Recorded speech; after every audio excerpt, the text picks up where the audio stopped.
everyone. I'm Jeannie Walters, and this is the Experience Action Podcast.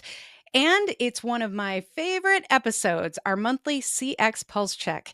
This is where we look at what's happening in the world around customer experiences, maybe some things you've heard about, maybe some things you haven't, and discuss what can we learn from it? What do we want to take away from these real life examples? As always, I have a very special co-host here. I am delighted to invite my friend Dr. Amy Climer to the stage here. Hi, Amy. Hi, Jeannie. How are you? I'm great. I'm so thrilled you're here. And Amy and I got to know each other at the CSP Summit, which is the Certified Speaking Professional designation we both have. And Amy is doing amazing things around creativity and teamwork and all sorts of things. So, Amy, I would love for you to not only tell them about yourselves, but also about your upcoming book. Okay, great. Thanks, Jeannie, for having me here.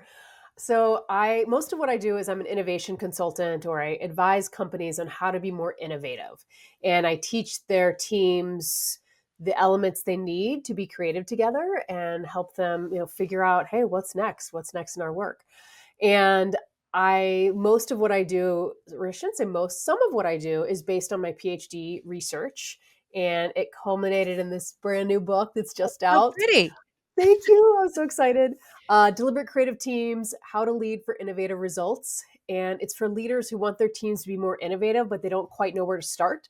And so I teach a system, because innovation is a system. It's not just like this one off thing you're going to do here and there. Mhm. So I get into all the details in the book, and I'm really excited Excellent. about it. Well, we're so thrilled you're here because, one of the pieces of our framework around customer experience is experiential innovation.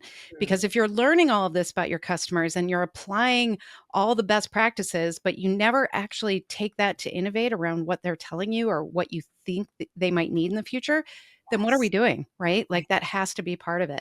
So I'm so excited. I was lucky enough to get a little early copy of the book, and I am exploring it right now, and I'm very excited about it. So I can't wait for others to really understand what it is you bring to the table and learn from this about exactly what you said. It's a system, it's a way to approach innovation that will help you really get the results that you want. So because of that, I had some fun picking topics for us because I thought about like, what is innovation really? It's trying things, it's getting out there, it's exploring what could be next or what should be next, even. And so I found a few headlines that I thought would be fun to explore. We both had a chance to look at these articles. And so this first one is from, I always call it payments, but it's payments without the vowels. It's PYME, or sorry, PYMNTS.com. And this headline says turning screen time into seamless, personalized shopping, the future of in car commerce. And that stuck out to me for a couple of reasons. One is, when was the last time you were driving and were involved with commerce like in the moment, right? Like, are we doing that? Maybe we are and we shouldn't be. But this really is thinking about the screens that a lot of cars have now, the way AI is introduced. And so the concept here wasn't really about what we might be familiar with like if you're using a Google Maps, sometimes it says, hey, here's a gas station nearby. But this is more about integrating that with the actual car electronics and wayfinding and all that, where it says, oh, you're a little low on gas right now. So it knows the information about you and your car. And it says, if you want to, there's this, you're in this traffic jam. Why don't you just pull off, have a cup of coffee while you gas up your car or charge up your car, as the case may be. And so I was kind of struggling with this a little bit because it feels like we're always so distracted anyway. And maybe when Exactly. we're driving, we shouldn't be. But Amy, I'm really curious what you think about this. My first thought was no. And then I got to the bottom of the article and it says it's already here. Yep. Like every manufacturer except Tesla has it embedded, and then Yep. Tesla, they have their own version, so same difference, That's right. right? That's right. Yeah, I feel like there are a lot of people that I don't drive a whole lot because I work from home, and Mhm. so I mean, I might. and some weeks might drive 10 miles at most. Yep. But a lot of people, they really value that time as sort of quiet time, space to be away from the distractions, maybe listen Mhm. to some music. So I just thought, oh my gosh, just what we need is another distraction. So yeah, I definitely am a bit concerned about it. Mhm. Well, and I think one of the things that if we flip the conversation about why would they even try this, it's so hard to get people's attention, today. It's so hard to break through the whole idea of, you used to be able to guarantee almost that most of the country would sit down and watch 60 Minutes, right? Like, that was a guarantee. So you could advertise there and get a message out. Now, we none of us watch live TV anymore. We are, finding our media based on so many different things that now it's so segmented.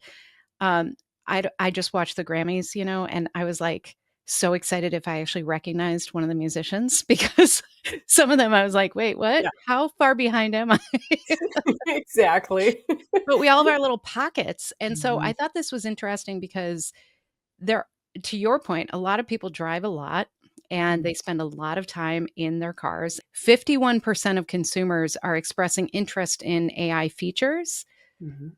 So they're saying that, but I wonder if they really know what that means and what that means for access to their information and their data.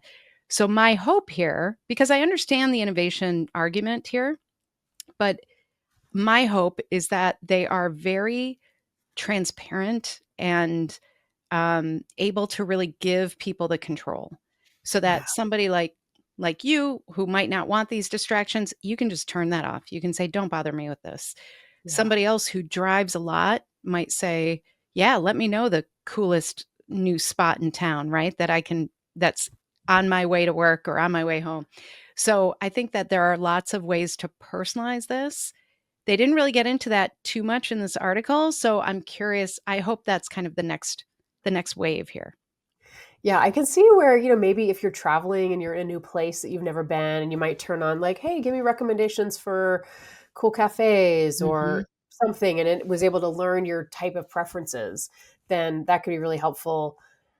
I think the interesting thing about this, and I know with your background, Jeannie, in consumer experience and marketing, like this is a constant tug, is this feels like something that's very good for the company that's advertising, mhm, but not necessarily very good for the consumer. It mhm. makes me think of like those gas station pumps where or the They TV talk to things you. you yeah, and I'm just like, "Oh my gosh, seriously, we Yeah. do not need to constantly be bombarded," and if there's a mute button on it, I will push it or just try Mhm, to walk away. But I wonder how can the companies who are using this, how can they do it in a way that's actually helpful mhm, for the driver? And to me, it almost gets into like a little bit of an ethical issue of, mhm, how much are you going to be bombarding people? And is it just about getting them to buy, or is it about really nurturing a relationship with them? mhm, mhm. Um, It's a great question, and I think the other thing that we talk about a lot here is, people want choices. They want options.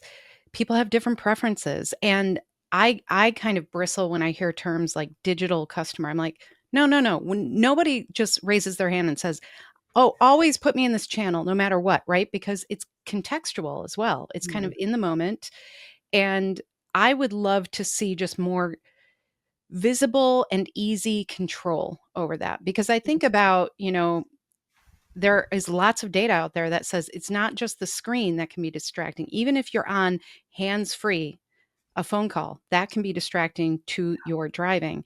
And so you think about maybe older people who are fiddling with technology that maybe they're not as familiar with, right? Like what can we do to make this so easy and straightforward that maybe before you take the drive, it says, "What would you like on this drive?"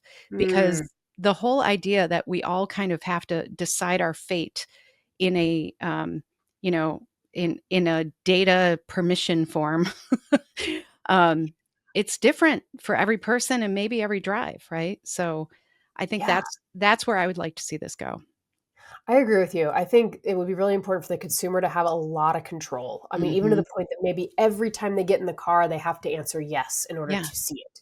So kind of opting in as opposed to opting out. Yes. And Yes. but I also was thinking, going back to like what is valuable for the driver, the consumer. I wonder, instead of saying like, "Hey, pull over to this gas station and Mhm. get your, the new Snickers flavor or whatever." It's like, what if it's, "Hey, there's a traffic jam coming up that, Mhm. might be a little bit stressful. Would you like me to play some calming music?" I love that. Or, "Hey, you're in the midst of a traffic jam. It's going to be a while. Would you Mhm. like me to lead you through a breathing exercise?" Mhm. Or Mhm. even better, you're like, "Hey, we noticed your heart rate's going up." Yeah. I guess eventually it could do that. Yeah. Connect it Um, to your health watch and yeah, yeah, exactly. I but love that idea. I think there's some ways to use this technology that's, like, Mhm. truly beneficial, Yes. not just like, "Oh, cool, I got a new Mhm. type of coffee or new Snickers bar," whatever it Yep. is. Yep. Yeah, so that would be really interesting to see is who's gonna get really creative. I love I'll that. just Can I add one more thing? Yeah. In my book, I talk about the definition of creativity because we Mhm. use this word a lot. And so the definition that I use is that creativity is novelty that is valuable. Mm. And I would definitely say this counts for novel, right? Mhm. Like this is something that we really that maybe that's happening a little bit, but not much. It's very different. It's new. It's unique. That's really cool. And then my question is it valuable? Right. And Right. that's of course, that's also in the eye of the beholder, right? Like, it might be really valuable to the company, but not so much to the consumer, Mhm. and so I would just encourage companies to think about that, is how can Yeah. they make it truly valuable? I love that word valuable too, because one of the things we're seeing is that customers are they're savvier now. They're savvier about how their information is being used. They're savvier about the fact that they do have maybe more of a voice, more control than they used to in the past. And they're using that to say, if you don't align with my values, then I'm not gonna shop with you. I'm gonna tell people not to shop with you. I mean, we're seeing this in real time right now with some decisions being made around which retailers to go to. People are selling certain types of cars right now based on alignment of values. Yeah, So, absolutely. one thing that comes up again and again right now is sustainability and how important that is to people and how they're really looking for ways to live a more sustainable lifestyle. This isn't, everybody, but there's a segment and, I was thinking, wouldn't it be cool if you could kind of check a box that says sustainable and it says, well, over here is independent used bookstore or a Mhm. library or, an independent coffee house. Like you could actually segment even more so that the choices that are presented are not necessarily just the kind of ordinary, but the ones Yeah. that align with your values. So I agree. There's lots of ways that I think you and I are being creative right now. We are, we're getting generating lots of ideas. I know, right? Like just okay, so somebody go figure all that out so that Amy and I can take a drive and find all the cool places. Uh, so, but this kind of idea that it's so hard to break through seems to be a theme in some of the things that I picked because this next headline, instead of Mm. about driving, it's literally about where we live. And this is from the Wall Street Journal. And the headline is Your next apartment rental may also be a marketing campaign. And I'm going to read the sub headline here too. It says branded residencies are expanding from multi-million dollar penthouses to affordable rentals like New Jersey's Fiat House. Now, you probably know that Fiat is not a housing development, it's a car brand. And they are trying to find ways to really put the brand in front of people.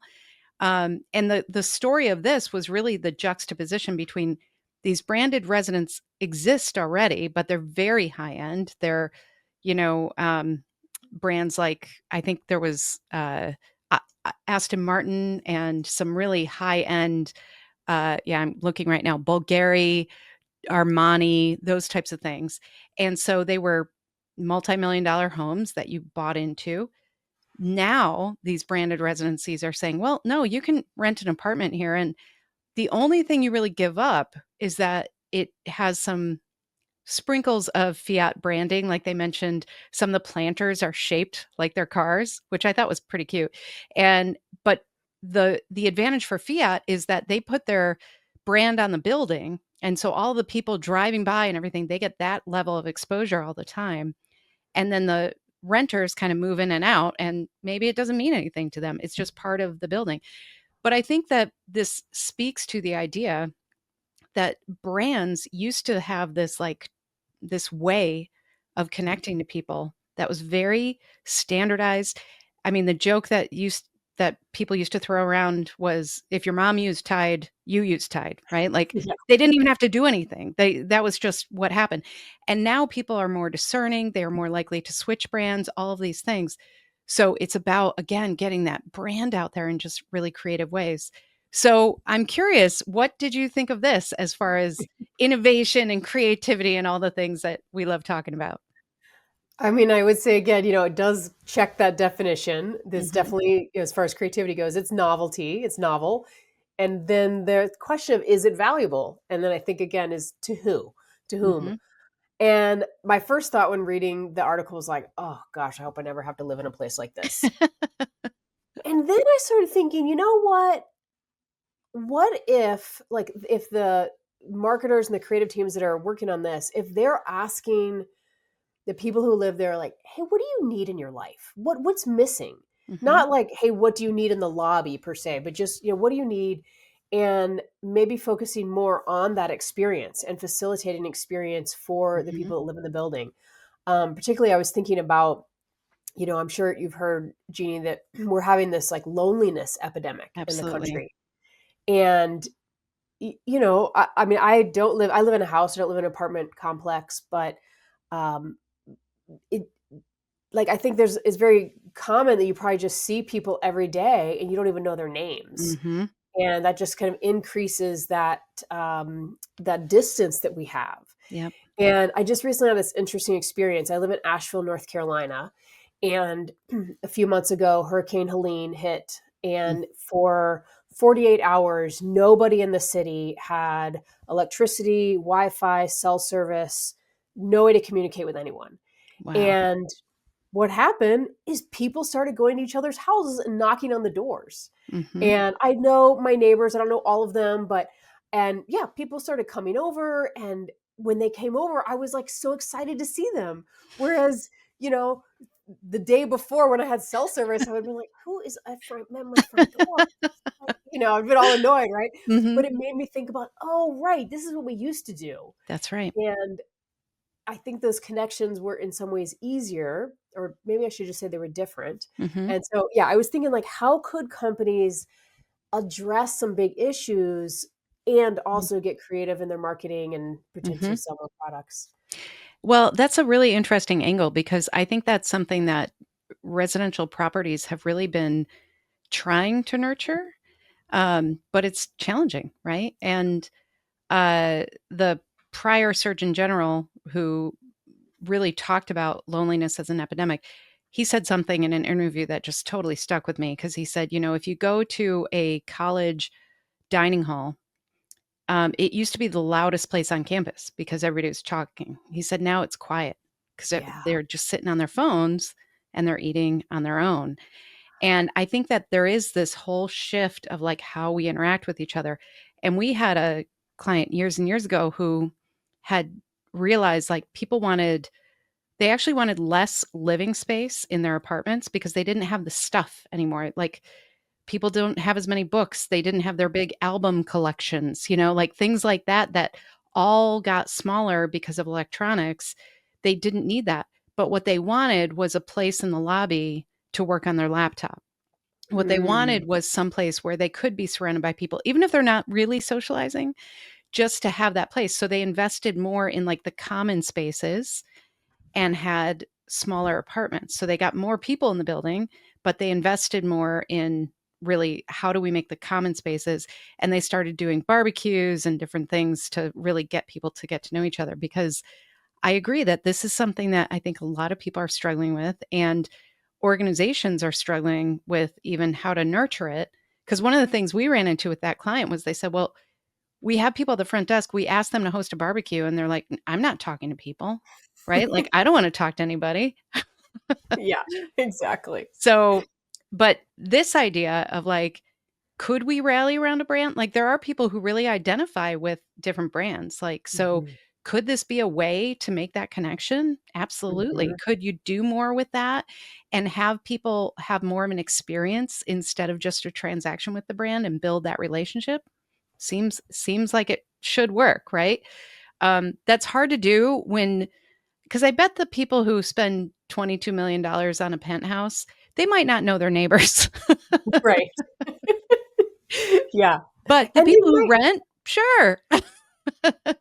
yeah, and that's interesting too, just, and those 2 groups of people would have different desires and needs, and I think Mm, that's part of the hopefully the responsibility that those who are doing the marketing would think about, like, right. "Okay, how do I segment a bit?" Maybe you have some various events, and one's Mhm, kinda targeted to this group and the other to that group, even though mhm. maybe they're both open to both groups, and, Yeah, yeah, I think, there's countless p opportunities and possibilities. absolutely, absolutely. So, really interesting, and I think it's gonna be something we're going to see more and more and more of, but, Yeah.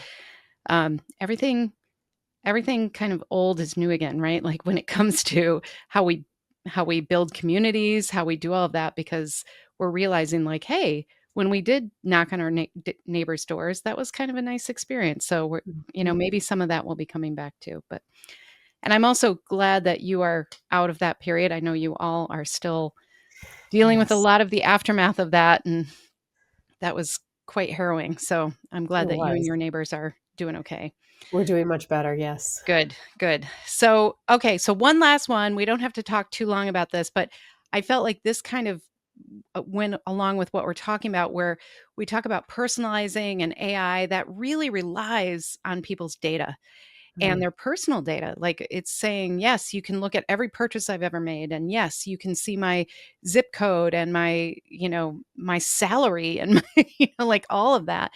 And this is from Ad Age. And this headline is Consumer Loyalty in 2025: Why Data Transparency Matters More Than Discounts. And the subhead here is Marketers can no longer rely on deals to reel in first time customers. And this was compelling to me because this is something that we've been talking about a lot with our clients is customers are getting savvier. They mm, understand how their data is used. They have questions about it and they are opting out more than they used to. So, how do we give them what they want through that transparency, which is more personalization and understanding, and at the same time respect what they want as far as privacy and just protection as well. And so, this is something that I think a lot of brands are dealing with. And again, mhm. it comes back to being visible, right? Like, and really transparent about this is how we're using it. So, what are your thoughts on this? Yeah, it seems, I mean, I definitely I get the struggle, right? Like, Mhm. I and I'm thinking, from that consumer angle, I have n this sounds ridiculous, but it's true, that I have not bought things from a company, just, like, anything, because I didn't wanna be added to their email list. Yes. And I didn't wanna Yes. deal with unsubscribing and da da da da, and I was just like, "I'm just not gonna buy that." Mhm. And, and these are mostly smaller things that I'm thinking of, but then I was thinking, well, how could this be a positive again for that consumer? So how Mhm. could the company shift this? And I think that teams and companies are getting more transparent about the data, but I know certainly when I see like, oh, here's how we use your data, like I don't really know what that fully means, right? Right. I don't know what they're truly doing with it. Like, oh, they're analyzing it. What might be cool is if they'll say, we'll like let us have access to your data and we will give you your analysis back. Hmm. And to say, hey, here's what we discovered about you. Mhm. And then, and they're like, we'll continue to use this information to customize experiences or customize our response to you. But at the same time, I'm learning about myself, which That's could be kind of interesting. interesting. Mhm. Mhm. So I don't know if I Yeah. don't even know how that would work, but Well, it's interesting because one of the things that, again, we've been talking about this for years is this idea that, every retailer, every person, every interaction that you have, there should be kind of a easy to use dashboard, in my opinion, where you say, yes, you can have this data. No, not that one. This, and every single access point that they want, they explain why. Mhm. This will help us predict when you need your next thing. This will help us let you know to have maintenance on your car. This, whatever it is, because some of those things we've really grown accustomed to and appreciate, right? We like when they're proactive about those reminders, when we don't wait until something breaks, when, oh my gosh, we're running out of our favorite moisturizer and it appears on our doorstep, right? Like, amazing. So, some of those things we want to opt in and say, yes, please understand, when do I usually run out of this moisturizer? Send it to me, right? Whatever. So I think that the the example that you used, it's very bogged down in like language we don't understand, or things that like the normal average shopper shouldn't have to have a degree in cybersecurity to understand how their data is used. And yet it can Mhm. feel like that sometimes. And then Yeah. once you agree, it's hard to figure out, okay, wait, how do I check what they're using? How do I make changes? All of that. The other thing that this article didn't talk about, but something I've been watching, is everybody's talking about AI on the corporate side. I think customers are going to start using AI in really creative ways. Yeah. Like, tell me if this fits within my warranty and tell me what I should ask for, right?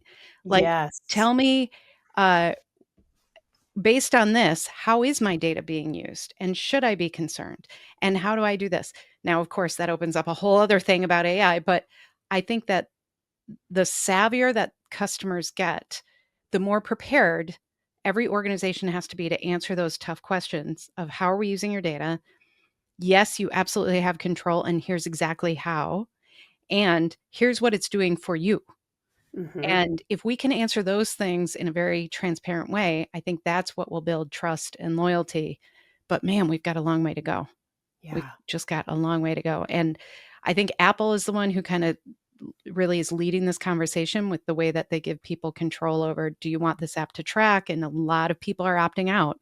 And that's producing its own set of challenges for all these brands. But oh, we live in interesting times. We really do. We really do. I feel like just your comment about AI makes me think about how, it's so new, at least on the consumer Mhm, side. And I mean, a couple years old. I mhm. don't remember when Yeah. ChatGPT It came was out, but I think it was November 22 or 23. Yeah, yeah, I learned about it initially at a National Speakers Association meeting, there you a go. CSP event. Yeah, 2 years ago, I think. And I think like what I'm noticing in myself and is that my biggest barrier in using AI is just to think about how to use it. Like Mhm, it's so easy to use. It's just a mhm. matter of like what questions to ask. And so just now I'm like, oh, this would be great. I could just, cut and paste the Yeah. disclosure and prop it in there, pop it in there and say, hey, what do you think? Mhm, How are they using my data? And I think as more people talk about how they're using ChatGPT or other tools, mhm. then yes, we're going to get a lot savvier.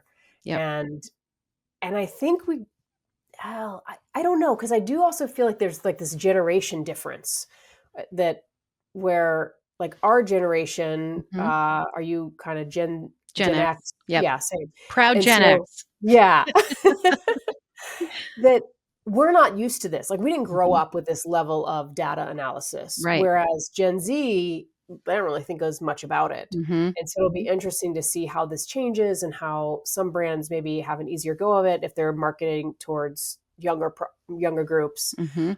I don't know. I don't know enough about it, but Yeah. it will be interesting to see how that plays out. Well, and Gen Z has figured out the workarounds too. Like, a lot of them have private accounts that their parents don't know about, or all these.